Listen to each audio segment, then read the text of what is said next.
add a divider in Figma. So today I'm going to show you how to add a simple divider in Figma, and without any further ado, let's jump right in. First, grab the line tool. You can find it in the toolbar at the very bottom or wherever your toolbars are. Or you can also hit the L key on your keyboard. L. And once you've hit that, next click and drag to draw a divider. Okay, I'm not gonna draw a divider. You know what? I'm gonna draw a divider over here, just like this.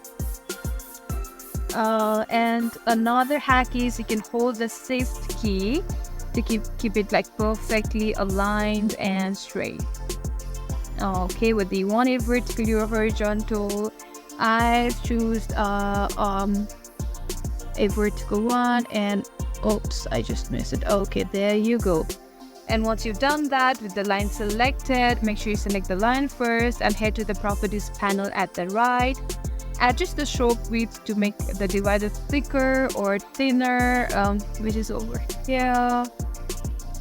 I'm gonna make it more like, okay, make it thicker. Let's give it a 5.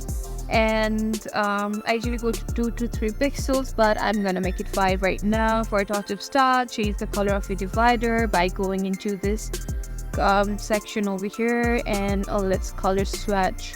Okay, since the border are kind of red, I want to keep it red.